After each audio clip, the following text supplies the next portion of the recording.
dan salam sejahtera. Saya Nurlisa Malia binti Maksyud. Nombor matrik 297009. Hari ini saya akan terangkan tentang pengenalan pakaian tradisional dan juga baju kebaya.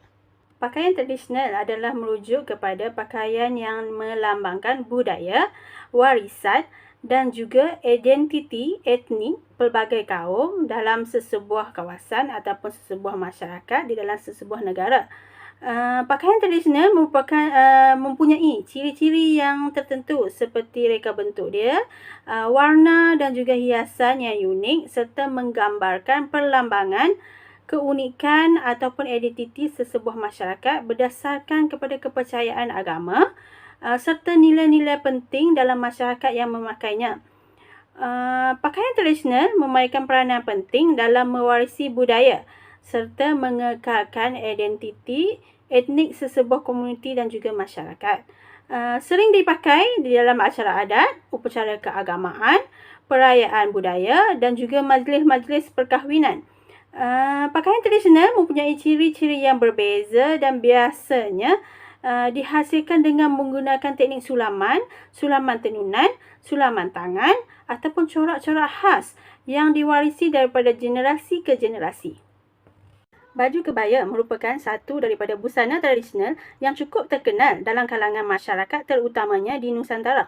Baju kebaya terkenal sejak tahun 1800 di seluruh tanah Melayu sebagai pakaian bangsawan dan juga pakaian harian. Istilah baju kebaya ini berasal daripada bahasa Arab, iaitu disebut sebagai habaya yang membawa maksud pakaian yang labuh yang berbelah di hadapan. Dan juga ada pandangan yang mengatakan bahawa baju kebaya ini berasal daripada Turki, iaitu Al-Akibiyah Al-Turkiyah yang membawa maksud baju yang berbelah di hadapan dan lipatannya selisih menyerong di hadapan dan di kiri ke kanan. Baju kebaya adalah pakaian tradisional yang anggun dan kaya dengan nilai-nilai sejarahnya.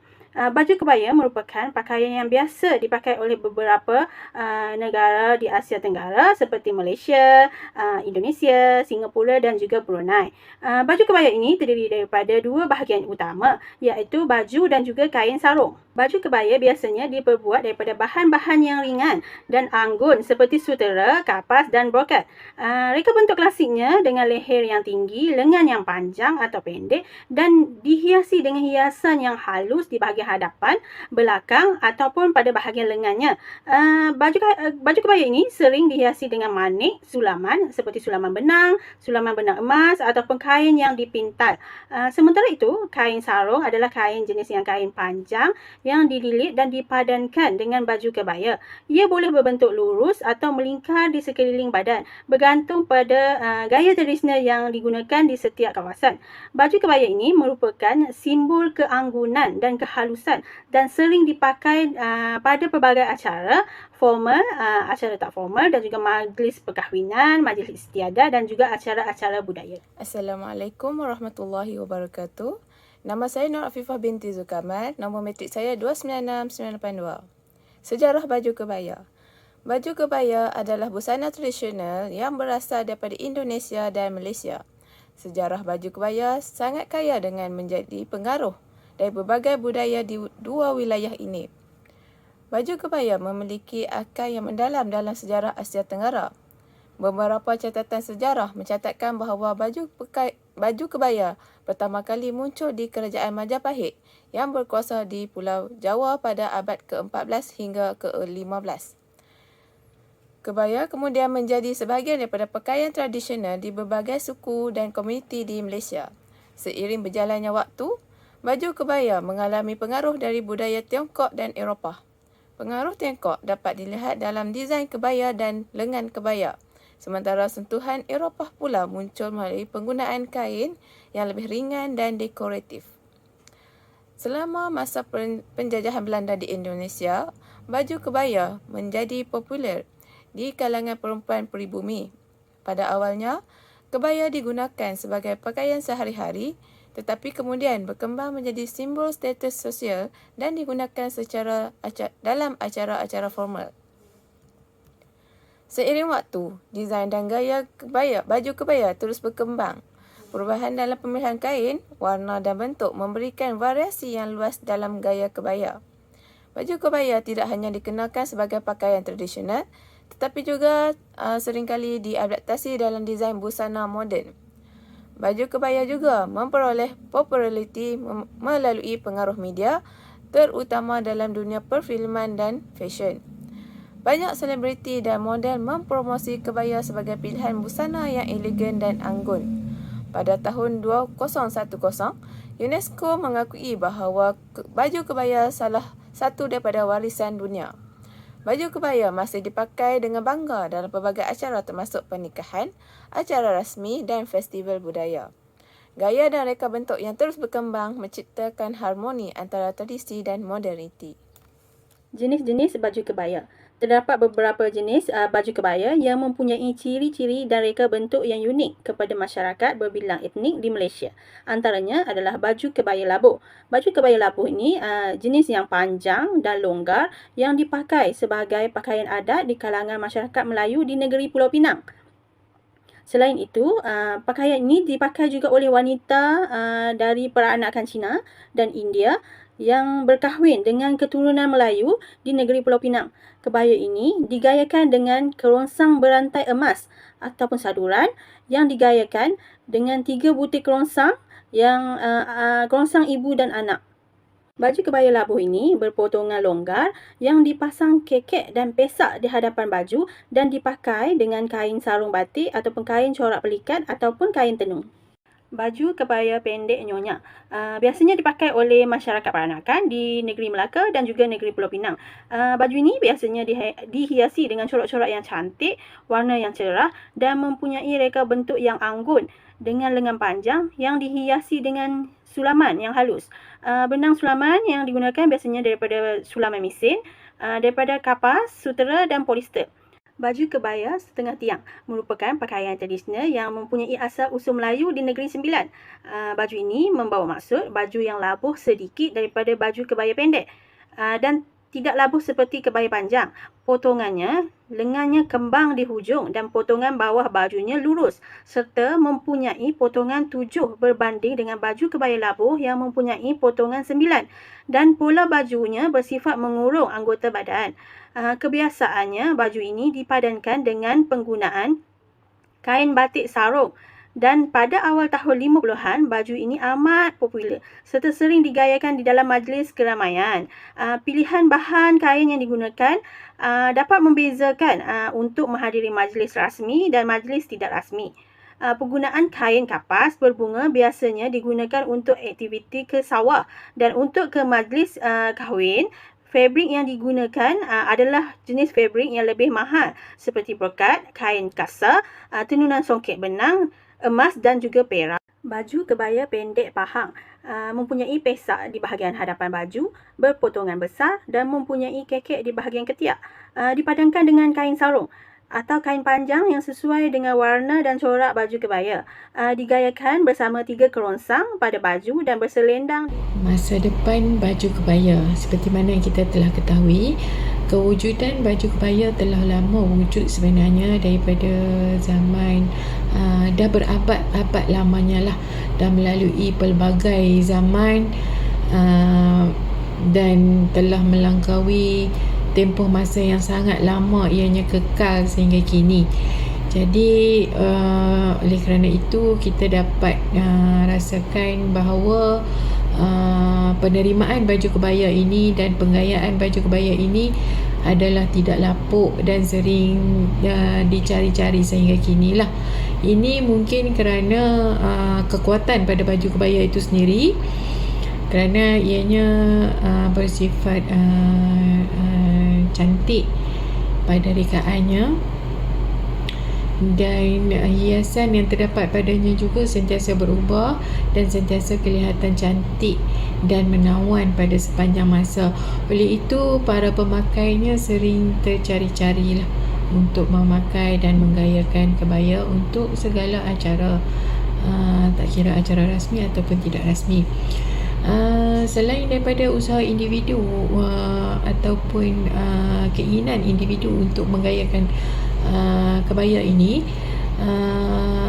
pihak kerajaan juga tidak terkecuali daripada meneruskan ataupun meneruskan untuk memartabatkan lagi baju kebaya ini, yang mana salah satu baju kebangsaan kita. Dan Malaysia juga, kerajaan Malaysia juga sering mengadakan program-program yang berbentuk untuk memartabatkan budaya bangsa kita melalui penggayaan kebaya. Program-program itu juga seringkali melibatkan golongan-golongan bangsawan ataupun golongan diraja untuk menambah nilai lagi, untuk menunjukkan lebih kerajaan Malaysia lebih serius dalam usaha untuk memartabatkan baju kebaya ini. Kerajaan Malaysia juga sedang dalam usaha untuk mendapatkan rekod daripada UNESCO dalam bagi kategori melindungi warisan budaya tak ketara. Dan insya-Allah usaha itu akan membuahkan hasil tidak lama lagi lah. Semoga akan mendapat pengiktirafan daripada UNESCO, dan dengan itu akan lebih menambah nilai untuk kebaya ini dipertahankan lagi untuk generasi sekarang dan generasi pada masa akan datang. InsyaAllah dengan hasil kajian ataupun hasil dapatan kami ini dapat saya secara peribadi merasakan kebaya ini akan kekal lama dan tidak lapuk ditelan zaman, dan akan terus digunakan dan dicari-cari oleh generasi yang akan datang. Okay, terima kasih. Cara penggayaan pakaian kebaya. Penggayaan pakaian kebaya boleh merangkumi pelbagai aspek, daripada memilih model kebaya, aksesori padanan, gaya rambut dan solekan. Berikut adalah beberapa petua yang boleh untuk menggayakan pakaian kebaya. Yang pertama adalah pemilihan model, iaitu potongan dan model. Pilih potongan kebaya yang bersesuaian dengan bentuk badan dan memberikan keselesaan. Terdapat pelbagai model kebaya, antaranya kebaya kutu baru, kebaya encim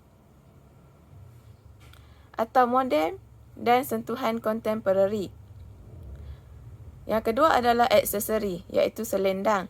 Tambahkan selendang sebagai aksesori tambahan yang boleh meningkatkan kecantikan pakaian. Selain itu, barang kemas. Pilihan barang kemas yang sesuai dengan reka bentuk dan warna kebaya. Barang kemas seperti rantai, anting-anting atau gelang boleh menambahkan sentuhan glamour. Yang ketiga adalah rambut, iaitu gaya rambut. Padankan gaya rambut anda dengan reka bentuk leher dan collar kebaya. Rambut yang diikat atau dibiarkan terbuka boleh menjadi pilihan yang baik. Seterusnya adalah solekan. Solekan yang sesuai juga boleh menambah kesempurnaan penampilan anda. Pilihan solekan yang menetapkan mata atau bibir mengikut keperluan dan suasana majlis. Yang keempat adalah kasut. Pilihan kasut yang sesuai dengan gaya dan keselesaan kebaya anda. Kasut bertumit tinggi selalunya sesuai untuk kebaya berpotongan panjang. Dan yang terakhir adalah pemilihan kain. Kain hendaklah berkualiti. Pilih kain kebaya berkualiti tinggi yang sesuai dengan majlis, seperti kain sutera, kapas atau brokat yang sering digunakan untuk kebaya. Revolusi baju kebaya. Di Malaysia, revolusi baju kebaya telah melalui beberapa perubahan yang mencerminkan perkembangan dalam fashion dan budaya tempatan. Ia turut merangkumi aspek reka bentuk, penggunaan serta pengaruh globalisasi terhadap keindahan dan populariti baju kebaya di Malaysia. Antara revolusi yang berlaku adalah seperti pengaruh fashion moden. Perubahan dalam reka bentuk baju kebaya telah melalui proses pemodenan dan penyesuaian dengan trend fashion semasa. Reka bentuknya lebih ringkas dengan hiasan yang lebih sederhana dan pilihan warna yang lebih pelbagai untuk menarik minat generasi muda pada zaman sekarang. Yang kedua adalah inovasi dalam rekaan. Reka bentuk dalam baju kebaya ni telah mengalami inovasi untuk menyesuaikan dengan keperluan zaman moden sekarang. Ianya termasuklah penggunaan bahan baru, reka bentuk yang lebih kontemporari dan hiasan yang lebih kreatif untuk menunjukkan keanggunan dan kehalusan pakaian tersebut. Okey, yang ketiga ialah penglibatan dalam acara fashion. Baju kebaya telah menjadi popular dalam fashion tempatan dan juga antarabangsa. Perancang fashion tempatan sering mengintegrasikan elemen-elemen baju kebaya dalam koleksi mereka dengan memberi pengiktirafan terhadap keunikan dan keindahan baju kebaya. Yang keempat ialah pelbagai pengguna. Selain daripada penggunaan tradisional, baju kebaya kini digunakan dalam pelbagai acara, dari acara formal hingga ke acara yang lebih santai. Ia sering dipadankan dengan gaya moden untuk menunjukkan serba bolehnya pakaian ini dalam konteks fashion harian. Dan yang terakhir ialah pengaruh globalisasi. Pengaruh globalisasi telah memainkan peranan dalam memperkenalkan gaya-gaya baharu dan memudahkan pertukaran budaya. Baju kebaya turut dipengaruhi oleh fashion dari negara-negara lain yang kadang-kala menyaksikan penggabungan unsur-unsur fashion antarabangsa dengan keunikan baju kebaya. Masa depan baju kebaya, seperti mana yang kita telah ketahui, kewujudan baju kebaya telah lama wujud sebenarnya daripada zaman dah berabad-abad lamanya lah, dah melalui pelbagai zaman dan telah melangkaui tempoh masa yang sangat lama, ianya kekal sehingga kini. Jadi oleh kerana itu kita dapat rasakan bahawa penerimaan baju kebaya ini dan penggayaan baju kebaya ini adalah tidak lapuk dan sering dicari-cari sehingga kini lah. Ini mungkin kerana kekuatan pada baju kebaya itu sendiri, kerana ianya bersifat cantik pada rekaannya, dan hiasan yang terdapat padanya juga sentiasa berubah dan sentiasa kelihatan cantik dan menawan pada sepanjang masa. Oleh itu para pemakainya sering tercari-carilah untuk memakai dan menggayakan kebaya untuk segala acara, tak kira acara rasmi ataupun tidak rasmi. Selain daripada usaha individu ataupun keinginan individu untuk menggayakan kebaya ini, pihak kerajaan juga tidak terkecuali daripada meneruskan ataupun meneruskan untuk memartabatkan lagi baju kebaya ini, yang mana salah satu baju kebangsaan kita. Dan Malaysia juga, kerajaan Malaysia juga sering mengadakan program-program yang berbentuk untuk memartabatkan budaya bangsa kita melalui penggayaan kebaya. Program-program itu juga seringkali melibatkan golongan-golongan bangsawan ataupun golongan diraja untuk menambah nilai lagi, untuk menunjukkan lebih kerajaan Malaysia lebih serius dalam usaha untuk memartabatkan baju kebaya ini. Kerajaan Malaysia juga sedang dalam usaha untuk mendapatkan rekod daripada UNESCO dalam bagi kategori melindungi warisan budaya tak ketara. Dan insya-Allah usaha itu akan membuahkan hasil tidak lama lagi lah. Semoga akan mendapat pengiktirafan daripada UNESCO, dan dengan itu akan lebih menambah nilai untuk kebaya ini dipertahankan lagi untuk generasi sekarang dan generasi pada masa akan datang. InsyaAllah dengan hasil kajian ataupun hasil dapatan kami ini dapat saya secara peribadi merasakan kebaya ini akan kekal lama dan tidak lapuk ditelan zaman, dan akan terus digunakan dan dicari-cari oleh generasi yang akan datang. Terima kasih. Baik, daripada segi kesimpulan pula, hasil daripada kajian dan dapatan kami untuk tas kebaya ini, kami dapati bahawa kebaya ini sering menduduki antara carta teratas dalam pencarian penggayaan kategori baju Melayu kebangsaan, terutama di Malaysia lah. Wanita Malaysia seringkali memilih untuk menggayakan kebaya bagi acara-acara rasmi kerana kebaya ini menampilkan elemen elegan pada pemakainya dan menunjukkan personality atau pribadi yang diyakini, yang menunjukkan keterampilan yang mempunyai satu cita rasa yang tinggi. Justru golongan bangsawan terutamanya akan memilih kebaya sebagai pakaian rasmi, dan tidak ketinggalan juga sebagai rakyat biasa juga akan memilih kebaya dalam acara-acara rasmi, tak kira untuk penggayaan pada hari raya, menghadiri majlis perkahwinan, menghadiri majlis-majlis korporat juga turut diterima pakai penggayaan kebaya ini. Malah penggayaan kebaya ini semakin meluas dan diterima pakai dalam hampir kebanyakan acara, sama ada acara rasmi ataupun separa rasmi. Oleh itu, masa depan kebaya ini sangatlah cerah dan tidak mungkin kebaya ini akan diketepikan kerana kekuatan yang seperti mana yang saya katakan tadi, kekuatan yang ada pada kebaya itu sendiri yang akan membuatkan keberadaan kebaya itu akan kekal sepanjang zaman dan akan diwarisi oleh generasi-generasi akan datang. Okey, itulah kesimpulan untuk kumpulan saya terhadap baju kebaya.